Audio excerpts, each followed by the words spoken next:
திரளாக கூடியிருக்கிற அணுசக்தி துறையை சார்ந்த தொழிலாளர்களே, அலுவலர்களே, என்னோடு வருகை தந்திருக்கிற என் உயிரின் உயிரான விடுதலை சிறுத்தைகளே, உங்கள் அனைவருக்கும் என்னுடைய பணிவார்ந்த வணக்கத்தை தெரிவித்துக் கொள்கிறேன். 10 மணிக்குள் நிகழ்ச்சியை முடிக்க வேண்டும் என்று திட்டமிட்டோம். நிர்வாகமும் அப்படி நமக்கு அறிவுறுத்தியது, காவல்துறையும் அப்படி நமக்கு அனுமதி வழங்கியிருக்கிறது. மிகவும் காலம் தாழ்ந்து தொடங்க நேர்ந்ததனால் சற்று நேரம் தள்ளி நாம் நிகழ்ச்சியை நிறைவு செய்ய வேண்டிய நெருக்கடிக்கு ஆளாகி இருக்கிறோம். காவல்துறையும் நிர்வாகமும் பொறுத்துவிட வேண்டும் என்று முதலில் வேண்டுகோள் விடுக்கிறேன். இது விடுதலை சிறுத்தைகள் கட்சியின் நிகழ்ச்சியாக இருந்தால் அப்படி எந்த வரம்பும் தேவைப்படாது. ஆனால் இது ஒரு பொதுத்துறையில் பணியாற்றக்கூடிய பணியாளர்களின் நலச்சங்கத்தின் பொன்விழா. ஆகவே அவர்களின் நலன்களை கருத்தில் கொண்டு நாம் செயல்பட வேண்டிய ஒரு தேவை உள்ளது. அண்ணாமலை அவர்களிடத்திலே நான் கேட்டுக்கொண்டேன், இடையிலே பலரையும் பேச வைக்க முயற்சிக்க வேண்டாம், சட்டமன்ற உறுப்பினர்களை நேரடியாக பேச சொல்லுங்கள், நேரத்தை முடிந்த அளவுக்கு சுருக்கி நிகழ்வை முடித்துக் கொள்ளுங்கள் என்று கேட்டுக்கொண்டேன். ஆளுக்கு ஒரு நிமிடம் பேச வைப்போம் என்று அழைத்து அவர்களை நாம் பேச வைக்காமல் அனுப்பிவிட முடியாது என்று அவர் எடுத்த நிலைப்பாடு. எப்போதும் நாம் விரைந்து முடியுங்கள் என்று யாரையும் கட்டாயப்படுத்தி அமர வைத்து விட முடியாது, என்னாலே முடியாது. சீக்கிரம் முடிச்சிங்கன்னு சொன்னா என்னால் முடிக்க முடியாது. குறைந்தது 1 மணி நேரம் பேசினாதான் உடம்புல சக்தி குறையும். இந்த எனர்ஜி லெவல் எனக்கு தெரியும். அந்த எனர்ஜி லெவல் குறையும் போது 1 மணி நேரம் ஆயிடுச்சு அப்படின்னு நான் முடிச்சிருவேன். ஆனா இப்ப நான் அந்த மாதிரி போக மாட்டேன், பயப்பட வேண்டாம். காலையில் நிறைய பேர் நீங்கள் பணிக்கு செல்ல வேண்டும். 50 ஆண்டுகளை கடந்திருக்கிறது இந்த நலச்சங்கம். 1973 தான் முதலாக இங்கே இந்த அணுசக்தி துறையின் முதல் யூனிட் உருவாக்கப்பட்டது என்று இன்றைக்கு நம்முடைய நிலைய இயக்குனர் விவரித்தார். 74லேயே நலச்சங்கம் தொடங்க பெற்றிருக்கிறது. இந்த நலச்சங்கத்தின் முன்னோடிகளை இந்த நேரத்தில் நாம் நினைவு கூர்ந்து அவர்களுக்கு நன்றி சொல்ல கடமைப்பட்டிருக்கிறோம். இன்றைக்கு நான் உங்கள் சங்கத்தின் காப்பாளராக இருக்கிறேன் என்று சொன்னால் அதற்கு நீங்கள் மட்டுமே நன்றிக்குரியவர்கள் என்று நாம் எண்ணிவிட முடியாது. நாம் எல்லோரும் சங்க பொறுப்பாளராகவும் நான் காப்பாளராகவும் இருப்பதற்கு அடித்தளம் அமைத்து தந்தவர்கள் இந்த சங்கத்தின் முன்னோடிகள், பவுண்டர்ஸ். ஆகவே 50 ஆண்டுகளை கடந்து பொன்விழா கொண்டாடுகிற நேரத்தில் இந்த சங்கத்தை நிறுவிய நிறுவனர்களை நாம் நெஞ்சிலே இருத்தி அவர்களுக்கு நன்றி சொல்ல வேண்டியது நம்முடைய கடமை என்கிற முறையில் நான் நன்றி பெருக்கோடு அவர்களை எண்ணி பார்க்கிறேன், பாராட்டுகிறேன், வாழ்த்துகிறேன். அப்போதே அவர்கள் பட்டியல் சமூகத்தை சார்ந்த, பழங்குடி சமூகத்தை சார்ந்த பணியாளர்களின் நலன்களுக்கு ஒரு இயக்கம் வேண்டும், ஒரு சங்கம் வேண்டும், அவர்களின் உரிமைகளுக்காக குரல் கொடுக்க, போராட, வாதாட ஒரு அமைப்பு வேண்டும் என்று அவர்கள் சிந்தித்திருக்கிறார்கள். ஒரு அமைப்பை உருவாக்கி இருக்கிறார்கள் என்பதுதான் நாம் நினைத்து பெருமைப்படக்கூடிய ஒன்று. அடுத்தடுத்து வந்த தலைவர்களும் இந்த சங்கத்தை நல்ல முறையிலே காப்பாற்றி வந்திருக்கிறார்கள், உயிர்ப்போடு வைத்திருந்திருக்கிறார்கள். அடுத்தடுத்த தலைமுறையினரிடம் இந்த சங்கத்தை ஒப்படைத்திருக்கிறார்கள். அப்படி ஒரு அஞ்சல் ஓட்டத்தை போல ஒரு தலைமுறைக்கு பிறகு இன்னொரு தலைமுறை அந்த தலைமுறைக்கு பிறகு அடுத்த தலைமுறை என்று இந்த சங்கம் அடுத்தடுத்து கைகள் மாறி மாறி வந்து இன்றைக்கு பொன்விழா கொண்டாடுகிறது. அந்த வாய்ப்பை அண்ணாமலை அவர்களின் தலைமையிலான சங்க பொறுப்பாளர்கள் பெற்றிருக்கிறார்கள் என்பது வரலாறு அவர்களுக்கு தந்திருக்கிற ஒரு அரிய வாய்ப்பு. அப்படிப்பட்ட ஒரு பொன்விழாவை கொண்டாடுகிற சூழலில் நான் காப்பாளராக இருந்து அந்த விழாவிலே பங்கேற்கிற ஒரு வாய்ப்பு எனக்கு கிடைத்திருப்பதும் எனக்கு பெருமை அளிக்கிறது. ஒரு சங்கத்தை உருவாக்குவது என்பது ஏதோ பெயருக்கு என்று இல்லாமல் அதை உயிர்ப்போடு வைத்திருப்பது ஒரு போராட்டம். ஒரு இயக்கம் தொடர்ந்து இயங்கினால் மட்டும்தான் பல தலைமுறைகளை கடந்து அது நிற்கும். வெறும் கோரிக்கைகளுக்கானதாக மட்டுமே இல்லாமல் மக்களின் நலன்களை கருத்தில் கொண்டு புரட்சியாளர் அம்பேத்கர் அவர்களின் கொள்கைகளை ஏற்றுக்கொண்டு தந்தை பெரியாரின் அரசியலை புரிந்து கொண்டு அதன் அடிப்படையில் ஒரு அரசு ஊழியர் அல்லது பொதுத்துறை ஊழியர் சங்கமாக மட்டுமே செயல்படாமல் மக்களுக்கான சங்கமாகவும் இது இயங்கிக் கொண்டிருக்கிறது.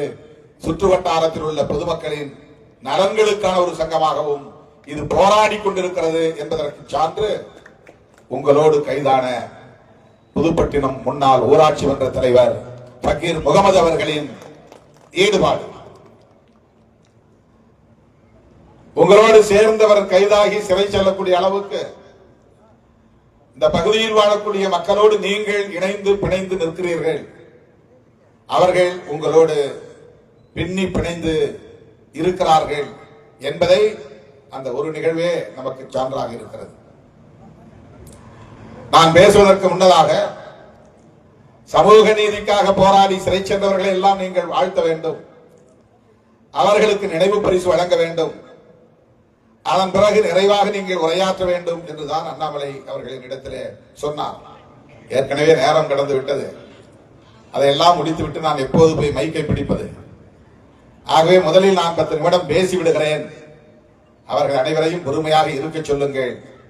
நான் எத்தனை மணி நேரம் வேண்டுமானாலும் இருந்து அவர்களுக்கு ஆடை போர்த்தி சிறப்பித்து விட்டு செல்லுவேன் என்று கூறிவிட்டுத்தான் உங்கள் முன்னால் நான் இருக்கிறேன்.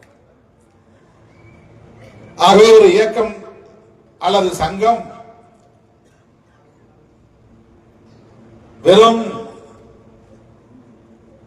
பணியாளர்களின் ஊழியர்களின் கோரிக்கைகளுக்காக மட்டுமே இயங்குவதாக இல்லாமல் அதனை தாண்டி ஒரு கோட்பாட்டுக்காகவும் இயங்குகிறது.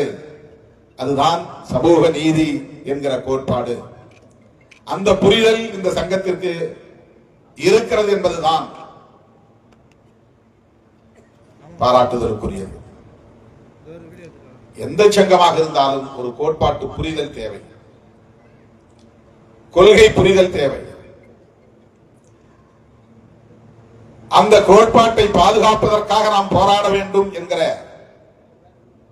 துணிச்சல் தேவை. அப்படி போராடுகிற போது ஏற்படுகிற பின் விளைவுகளை எதிர்கொள்ளக்கூடிய அளவுக்கான தெளிவு தேவை. அதுதான் ஒரு சங்கத்தை உயிர்ப்போடு வைத்திருக்கும். அந்த சங்கத்தை வழிநடத்தக்கூடிய தலைவர்களை ஆளுமை மிக்கவர்களாக அடையாளப்படுத்தும். எனவே இந்த அணுசக்தி துறையிலே பணியாற்றக்கூடிய பணியாளர்களின் நலன்களை மட்டுமே முன்னிறுத்தக்கூடிய ஒரு இயக்கமாக மட்டுமாக இல்லாமல் புரட்சியாளர் அம்பேத்கர் அவர்கள் முன்மொழிந்த சுதந்திரம், சமத்துவம், சகோதரத்துவம் என்கிற மகத்தான கோட்பாடுகளுக்காக, சமூக நீதி, சமூக நல்லிணக்கம் என்கிற கோட்பாடுகளுக்காக இந்த இயக்கம் பாடாற்றும் என்பதை இன்றைக்கு நடைபெற்ற சந்திப்பிலேயே நம்முடைய தோழர்கள் உறுதிப்படுத்தினார்கள். இன்றைக்கு நான் நம்முடைய அணுசக்தி துறை எவ்வாறு இயங்குகிறது என்று அந்த கட்டமைப்பை எல்லாம் போய் பார்க்க வேண்டும் என்றுதான் அனுமதி பெற்றிருந்தோம். உள்ளே சென்று எல்லாவற்றையும் பார்க்க வேண்டும், அது எப்படி இயங்குகிறது என்பதை தெரிந்து கொள்ள வேண்டும் என்கிற பேராவலோடு வந்தோம். ஆனால் காலம் தாழ்ந்து வந்ததனால் அடுத்து நிலைய இயக்குநரோடு கலந்துரையாடலில் பங்கேற்றதனால் நேரம் கடந்து விட்டது. அந்த திட்டம் நிறைவேறாமல் போய்விட்டது. 2 சந்திப்பிலேயே 2 மணி நேரம் செலவாகிவிட்டது. அந்த சந்திப்பிலே என்ன பேசினோம் அதுதான் மிக முக்கியமானது.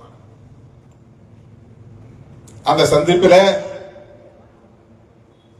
இந்த வட்டாரத்தை சார்ந்த பொதுமக்கள் 1972-73 அந்த காலகட்டத்திலே நிலத்தை கையகப்படுத்திய போது அந்த நிலங்களை எல்லாம் பறிகொடுத்து விட்டு வெளியேறிய பொதுமக்கள் அனைவருக்கும் இங்கே வேலை வாய்ப்பு வழங்கப்பட்டதா என்பதை உறுதிப்படுத்த வேண்டும் என்று கேட்டுக்கொண்டோம்.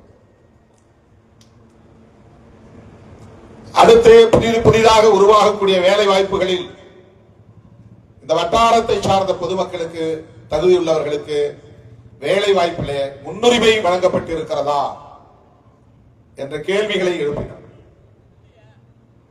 இல்லை என்றால் அதில் கவனம் செலுத்த வேண்டும், அவர்களுக்கு முன்னுரிமை வழங்க வேண்டும். பிற மாநிலங்களை சார்ந்தவர்களுக்கு தகுதி என்கிற பெயரால் முன்னுரிமை வழங்கி இந்த பகுதியில் உள்ள பொதுமக்களை வஞ்சித்து விடக்கூடாது, ஏமாற்றிவிடக் கூடாது என்பதை எடுத்துரைத்தோம். ஏறத்தாழ 1.5 மணி நேரம் அந்த சந்திப்பு நடந்தது. அதே போல ஒப்பந்த பணிகளில் SC/ST மற்றும் OBC சமூகங்களை சார்ந்தவர்களுக்கு முன்னுரிமை வழங்க வேண்டும். சொல்ல போனால் அதில் இடஒதுக்கீடு வழங்க வேண்டும். ஜெம் போர்ட்டல் என்கிற இணையதளத்தின் மூலமாக பதிவு செய்து அவர்கள் ஏலம் கேட்க யார் முன்வருகிறார்களோ அவர்களில் L1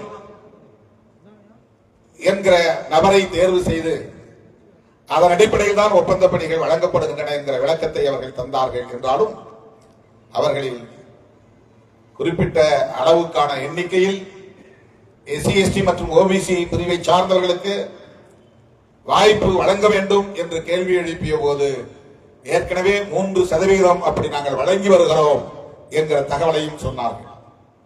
இனி கூடுதலாக அதில் கவனம் செலுத்துவோம் என்கிற வாக்குறுதியையும் தந்தார்கள். இந்த பகுதியில் வாழக்கூடிய பொதுமக்களின் உடல் நலம் குறித்த கேள்வியை எழுப்பினோம். தண்ணீர், காற்று, உணவுப் பொருள் போன்றவற்றில் மாசு ஏற்பட்டு, நஞ்சு ஏற்பட்டு, கதிர்வீச்சினால் புற்றுநோய் போன்ற நோய்கள் பரவி அதனால் பொதுமக்கள் பாதிப்படையும் நிலை இருப்பதாக பொதுமக்களிடமிருந்து கருத்துக்கள் வருகின்றன. அதை பற்றியும் உங்கள் கருத்தை எங்களுக்கு தெளிவுபடுத்த வேண்டும் என்ற கேள்வியை எழுப்பினோம். நாங்களே 30 ஆண்டுகள் 40 ஆண்டுகள் என்று இந்த அணுசக்தி துறை வளாகத்தில் இருந்துதான் பணியாற்றுகிறோம்.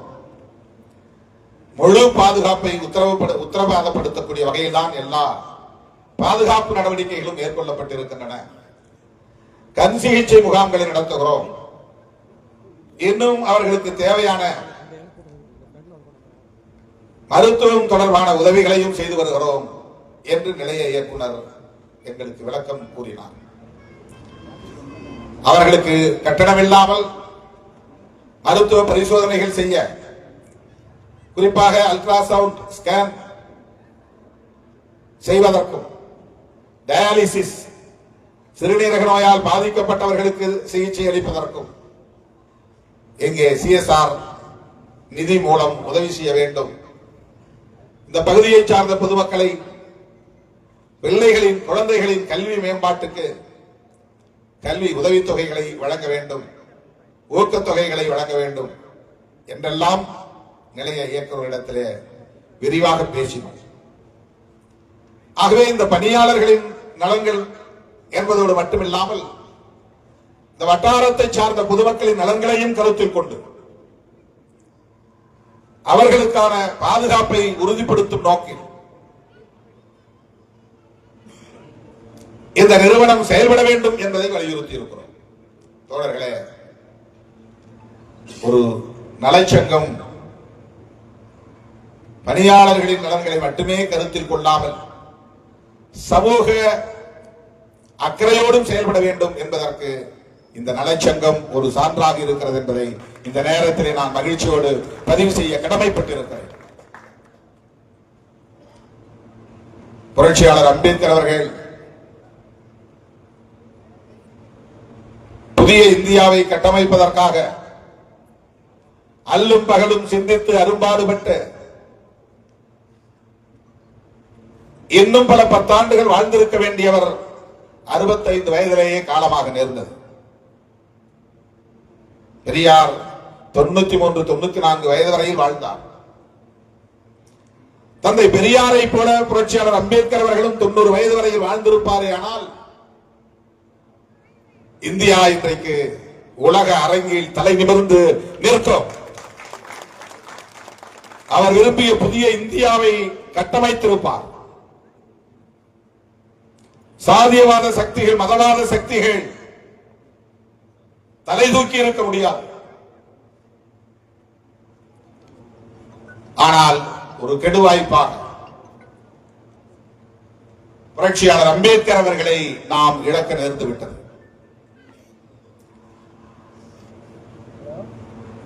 ஒரு நாளைக்கு 3 மணி நேரம் 4 மணி நேரம் மட்டுமே உறங்கி எஞ்சிய 20, 21 மணி நேரம்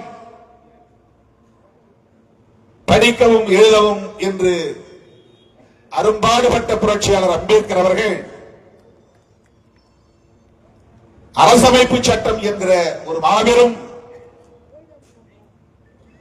ஆயுதத்தை நமக்கு வழங்கி சென்றிருக்கிறார். அந்த படைப்பு அவருடைய படைப்புகளிலேயே மிக உயர்ந்தது. அவருடைய உழைப்பிலேயே மிக கடினமான உழைப்பு. அவருடைய கனவை நனவாக்குவதற்கான ஒரு பேர் ஆயுதம் அது. இன்றைக்கு இந்தியாவில் நடைபெற்றுக் கொண்டிருக்கிற அத்தனை விவாதங்களும் அரசமைப்பு சட்டத்திற்கு ஆதரவாக ஒரு புறம், எதிராக ஒரு புறம் என்கிற அடிப்படையில் தான் நிகழ்ந்து கொண்டிருக்கின்றன. இன்றைக்கு அரசியல் தளத்திலும் பிற தளங்களிலும் ஏற்பட்டிருக்கிற அனைத்து தாக்கங்களும் பக்க விளைவுகளும் புரட்சியாளர் அம்பேத்கர் அவர்களால் வகுத்தளிக்க பெற்ற அரசமைப்பு சட்டத்தால் நிகழ்ந்து வருபவை.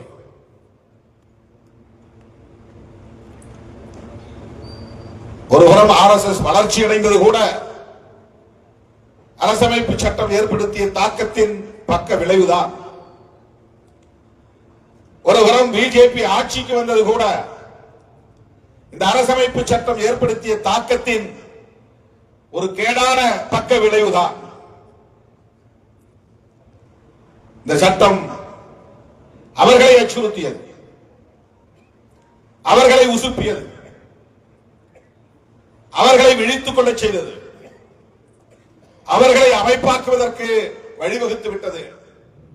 ஏனென்றால் அவர்கள் இத்தனை ஆண்டு காலம் கட்டி காப்பாற்றிய இந்த சமூக கட்டமைப்பை மெல்ல மெல்ல சிதைக்கிற மகத்தான வலிமை கொண்ட ஒரு பேர் ஆயுதம் தான் அரசமைப்பு சட்டம்.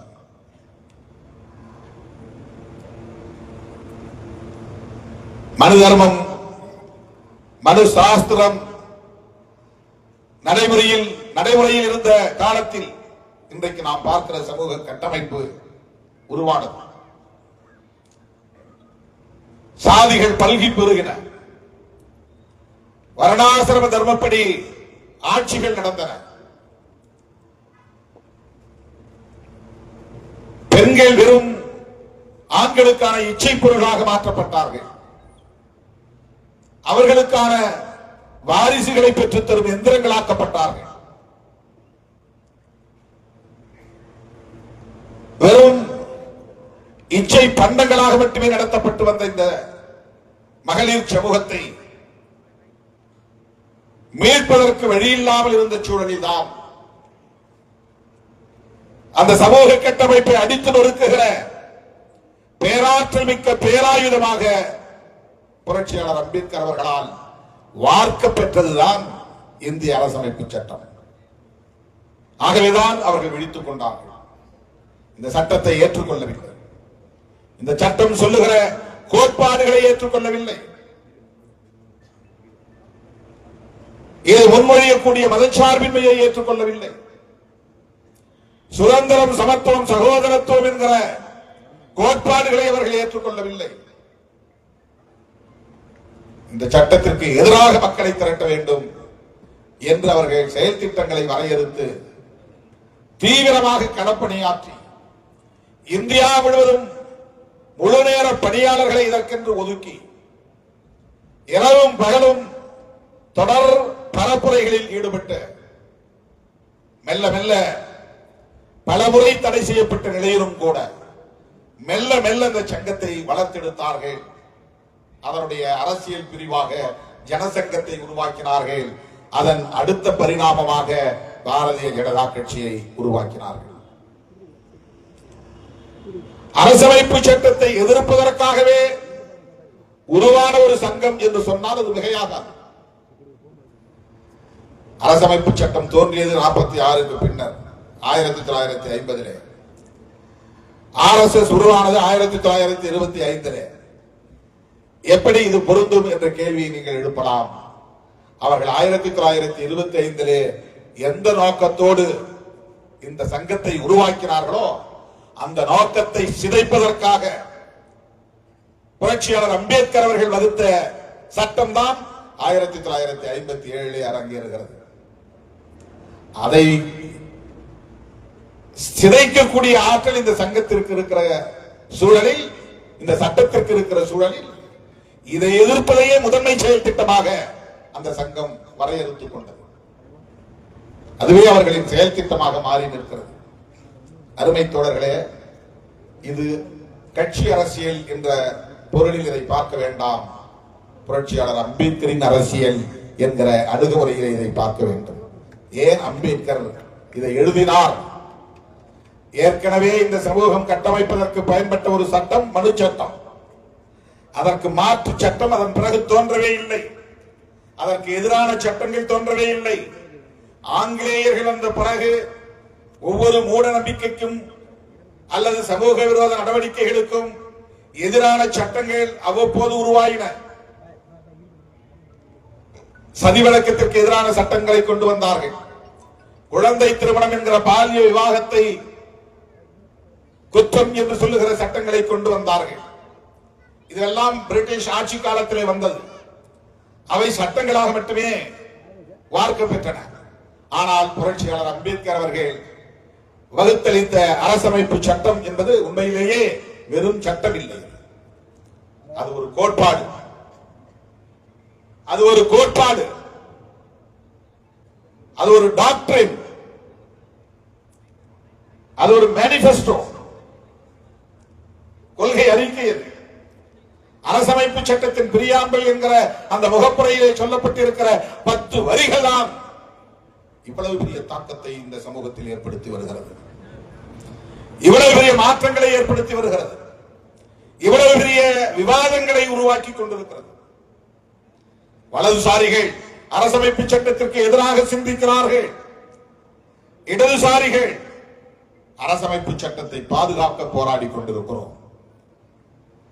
அது இஸ்லாமிய அமைப்புகளாக இருக்கலாம், கிறிஸ்தவ அமைப்புகளாக இருக்கலாம், அல்லது இந்த DAE, SC/ST ஊழியர் சங்கமாக இருக்கலாம், விடுதலை சிறுத்தைகள் கட்சியாக இருக்கலாம், கம்யூனிஸ்ட் கட்சிகளாக இருக்கலாம், திராவிட கட்சிகளாக இருக்கலாம். இவை அனைத்தும் வலதுசாரி அரசியலுக்கு எதிராக போராடி கொண்டிருக்கின்றன. ஆனால் அது அரசமைப்பு சட்டத்திற்கு ஆதரவானது, புரட்சியாளர் அம்பேத்கருக்கு ஆதரவானது என்பதை நாம் புரிந்து கொள்ள வேண்டும். அரசமைப்பு சட்டத்தை எதிர்க்கிறார்கள் என்றால் அம்பேத்கரை எதிர்க்கிறார்கள் என்று பொருள். உங்களுக்கு ஒரு கேள்வி எழும். பாஜகவினரே அம்பேத்கர் ஜெயந்தியை கொண்டாடுகிறார்களே, அப்புறம் எப்படி அவங்க அம்பேத்கரின் எதிரிகள் என்கிறீர்கள்? பிரதமரே அம்பேத்கர் சிலைக்கு மாலை அணிவித்து அவர்கள் காலடியை தொட்டு வணங்குகிறாரே, எப்படி அவரை நீங்கள் அம்பேத்கரின் எதிரி என்கிறீர்கள்? அரசமைப்பு சட்ட நாளில் அரசமைப்பு சட்டத்தை தொட்டு உறுதிமொழி ஏற்கிறார்களே, அவர்கள் எப்படி அம்பேத்கரின் எதிரியாக இருக்க முடியும்? திருமாவளவன் சொல்லுவது தவறு. அவர்கள் எப்போதும் அம்பேத்கருக்கு எதிராக இருந்ததில்லை, அரசமைப்பு சட்டத்துக்கு எதிராக இருந்ததில்லை என்று ஒரு கேள்வி எழும். ஆனால் நீங்கள் நுட்பமாக பார்க்க வேண்டும். இவையெல்லாம் அவர்கள் ஒரு உத்திகளாக கையாளுகிறார்கள் என்பதுதான் உண்மை. அவர்களின் உண்மையான எதிரி அரசமைப்பு சட்டம். இன்னும் நுட்பமாக சொல்ல வேண்டுமானால் அவர்களின் உண்மையான எதிரி புரட்சியாளர் அம்பேத்கர். வெளிப்படையாக அவர்களால் சொல்ல முடியாது. பெரியாரை வெளிப்படையாக எதிர்த்து விட முடியும், அம்பேத்கரை எவராலும் வெளிப்படையாக எதிர்க்க முடியாது. சாதியவாதம் பேசுகிற சில்லறைகள் வேண்டுமானால் திருட்டுத்தனமாக அம்பேத்கர் சிலைக்கு செருப்பு மாலை போட முடியுமே தவிர வெளிப்படையாக எந்த ஒரு அரசியல் சக்தியாலும் அம்பேத்கரை எதிர்க்க முடியாது. அதற்கு வாய்ப்பே கிடையாது. உலகத்தில் ஒரு தலைவரை கோடிக்கணக்கான மக்கள், இந்தியாவிலே 30 கோடிக்கு மேலானவர்கள் பல்வேறு சாதிகளாக மாநிலந்தோறும் பிரிந்து கிடக்கலாம். ஆனால் 30 கோடிக்கு மேலான மக்கள் குலதெய்வமாக ஏற்றுக்கொண்ட ஒரு மகத்தான ஆளுமை புரட்சியாளர் அம்பேத்கர். அவ்வளவு பெரிய மக்கள் சமூகத்தை எந்த அரசியல் கட்சியும் பகைத்துக் கொள்ள முடியாது. புரட்சியாளர் அம்பேத்கர் அவர்களை வெளிப்படையாக எதிர்க்க முடியாது, அரசமைப்பு சட்டத்தை வெளிப்படையாக எதிர்க்க முடியாது என்பதனால் அம்பேத்கர் ஜெயந்தியை கொண்டாடுகிறார்கள், அரசமைப்பு சட்டத்தை தொட்டு வணங்குகிறார்கள். ஆனால் அவர்களின் அனைத்து செயல்பாடுகளும் அரசமைப்பு சட்டத்திற்கு எதிரானவை என்பதை நீங்கள் மறந்துவிடக் கூடாது. தோழர்களே, புரட்சியாளர் அம்பேத்கர் அவர்கள் எந்த ஒரு தனிப்பட்ட சமூகத்தையோ அல்லது கட்சியையோ மனதில் வைத்து அதை செய்யவில்லை. RSS என்கிற சங்கத்தை மனதில் வைத்து அவர் செய்யவில்லை. காலம் காலமாக புரையோடி கிடக்கிற இந்த சாதிய சமூக கட்டமைப்பை தகர்த்தெறிய வேண்டும், பிறவி அடிப்படையில் இருக்கிற இந்த பாகுபாடுகளை அழித்தொழிக்க வேண்டும், மனிதர்களுக்கிடையில் நிலவுகிற உயர்வு தாழ்வு என்கிற இந்த நிலைப்பாட்டை மாற்றியமைக்க வேண்டும், அனைவருக்கும் அதிகாரம் பகிர்ந்தளிக்கப்பட வேண்டும், சுதந்திரம், சமத்துவம், சகோதரத்துவம் இந்த மண்ணில் மலர்ந்திட வேண்டும் என்கிற அந்த தொலைநோக்கு பார்வையோடு தான் இந்த சட்டத்தை உருவாக்கி இருக்கிறார். இந்த சங்கத்தை சார்ந்த தோழர்களுக்கு நான் விடுக்கிற வேண்டுகோள், நீங்கள் உங்களுடைய நண்பர்களுக்கோ உறவினர்களுக்கோ திருமணம் நடக்கும் போதெல்லாம் அரசமைப்பு சட்டத்தின் முகப்புரையை பிரேம் செய்து அவர்கள் வீட்டிலே மாட்டி வையுங்கள், பரிசாக கொடுங்கள். அந்த வீட்டில் உள்ள பள்ளி பிள்ளைகள் அதில் உள்ள சொற்றொடர்களை படித்து பார்க்கட்டும், அறிமுகமாகட்டும். அந்த சொற்றொடர்கள் அந்த பிள்ளைகளின் நாவில் ஊறட்டும், அவர்கள் அதை உச்சரிக்கட்டும். லிபர்ட்டி, ஈக்வாலிட்டி அண்ட் ஃப்ரெட்டர்னிட்டி என்கிற இந்த சொற்றொடர்களை உச்சரிக்காத பிள்ளைகள் இல்லை என்கிற நிலையை நாம் உருவாக்க வேண்டும். அதன் பொருளை அவர்கள் புரிந்து கொள்கிறார்களோ இல்லையோ, இந்த சொற்றொடர்களை அறிமுகப்படுத்த வேண்டும். இதற்காக போராடுகிற போராளிகளாக அவர்கள் எதிர்காலத்தில் உருவாவார்கள். தோழர்களே, உண்மையான அம்பேத்கரியவாதி, அம்பேத்கர் படத்தை போடுகிறவனோ, அம்பேத்கர் பெயரை சொல்லுகிறவனோ, ஜெய் பீம் என்று முழங்குகிறவனோ, வெறுமன உச்சரிப்போடு நின்று விடுகிறவனோ அல்ல. அவர் முன்மொழிந்த இந்த கோட்பாடுகளை உள்வாங்கிக் கொண்டு அடுத்த தலைமுறைக்கு எடுத்துச் செல்கிறவன் தான், அதை பாதுகாக்கிறவன் தான், அதை பரப்புகிறவன் தான், அதற்காக போராடுகிறவன் தான், அந்த கோட்பாடுகளுக்கு எதிரிகளாக இருப்பவர்களை அடையாளம் காண்கிறவன் தான். எந்த சூழலிலும் அப்படிப்பட்ட சக்திகளோடு கைகோர்க்க மாட்டோம் என்று உறுதிப்பாட்டோடு நிற்கிறவன் தான் உண்மையான அம்பேத்கரியவாதி. அந்த அடிப்படையில் தான் நாம் தேர்தல் அரசியலிலும் சில நிலைப்பாடுகளை எடுக்கிறோம். எனது அருமை தோழர்களே, சாதி பெருமை பேசுவது அம்பேத்கரியமாகாது, சாதி ஒழிப்பை பேசுவதுதான் அம்பேத்கரியம். தாத்தா ரெட்டமலை சீனிவாசன் அவர்கள் சாதி பெருமை பேசுவதற்காக பறையன் என்கிற பெயரில் இயக்கம் இதழ் நடத்தவில்லை. இன்றைக்கு நீ பார்க்கிற பறையன் என்கிற ஒரு தனிப்பட்ட சாதிக்காக அவர் இயக்கம் காணவில்லை. அவர் வாழ்ந்த காலத்தில் பறையன் என்கிற சொல் உலகம் முழுவதும் அன்டச்சபிள் என்கிற சொல்லுக்கு ஒற்றை சொல்லாக தமிழில் இருந்தது. பறையா என்று சொன்னால் அது இந்தியா முழுவதும் இருக்கிற எல்லா தீண்டப்படாத சாதிகளையும் குறிக்கிற ஒற்றை சொல். மகர் என்கிற சொல்லுக்கும் கூட பறையா என்றுதான் பெயர். அப்படித்தான் உலகம் புரிந்து கொண்டது. மகர் அப்படிங்கிற ஒரு தனி சாதி இருப்பது யாருக்கும் தெரியாது. ஆனால் உலகத்தில் எல்லோருக்கும் தெரியும் பறையா என்கிற சொல். அது அன்டச்சபிள் என்கிற ஒரு சமூகத்தை குறிக்கிற ஒரு சொல். ஆளும் வர்க்கத்தை எதிர்த்து கலகம் செய்கிறவர்களின் பெயர் அது. ஆளும் வர்க்கத்தை எதிர்த்து நிற்கிற, மூர்க்கமாக எதிர்த்து போராடுகிற ஒரு சொற்றொடர் அது. அதனால்தான் பிரபாகரனை சர்வதேச பறையன் என்றார் சுப்பிரமணிய சுவாமி. அதனால்தான் சதாம் ஹுசேனை சர்வதேச பறையன் என்று சொன்னார் இங்கிலாந்து பிரதமர் ஜான் மேஜர். அவர்கள் என்ன தமிழ்நாட்டில் பிறந்தவர்களா, செங்கல்பட்டிலே பிறந்தவர்களா, கல்பாக்கத்திலே பிறந்தவர்களா? சதாம் ஹுசேனும் அண்ணன் பிரபாகரன் அவர்களும். இந்த பறையா என்கிற சொல் வலதுசாரிகளை எதிர்த்து நிற்கிற போராளிகள் என்று பொருள். பிற்போக்கு சக்திகளை எதிர்த்து நிற்கிற போராளிகள் என்று பொருள். ரெட்டமலை சீனிவாசன் அவர்கள் சாதி பெருமை பேசுவதற்காக அந்த சங்கத்தை தொடங்கவில்லை. சாதி ஒழிப்புக்காக நாம் தலை நிமிர்வோம், தாழ்வெண்ணம் கூடாது என்று உரத்து பேசுவதற்காக அவர் பயன்படுத்திய சொற்றொடர். புரட்சியாளர் அம்பேத்கர் அவர்களோடு இணைந்து பணியாற்றிய பிறகு அதை அவர் கடைபிடிக்கவில்லை, பரப்பவில்லை. நாங்க இந்த சாதி பெருமையா சொல்லுவோம் அப்படின்னா நீ வலதுசாரிக்கு துணை போகிறாய் என்று பொருள். அவன் சாதியை பெருமையா சொல்லும் போது நாங்க எங்க சாதியை பெருமையா சொல்லுவோம் அப்படின்னு சொன்னா நீ RSS காரனுக்கும் பிஜேபி காரனுக்கும் துணை போகிறாய் என்று பொருள். அவன் அதுதான் சொல்றான். உன் சாதி பெருமையை நீ பேசு, சாதியை காப்பாற்று. சாதி பெருமையை பேசுனா சாதியை காப்பாற்று என்று பொருள். அது எப்படி அம்பேத்கரியமாக முடியும்? சாதியை காப்பாற்றுகிற எந்த நடவடிக்கையும் அம்பேத்கரியமாகாது. நாமெல்லாம் பிறப்பதற்கு முன்பே சாதியை ஒழிக்க வேண்டும் என்று பேசியவர்கள் புரட்சியாளர் அம்பேத்கர் அவர்களும் தந்தை பெரியார் அவர்களும். மாமேதை காரல் மார்க்ஸ் பாட்டாளி வர்க்கத்தின் மூலம் இங்கே ஒரு புரட்சியை உருவாக்கி சமத்துவத்தை நிறுவ வேண்டும் என்று கனவு கண்டவர்.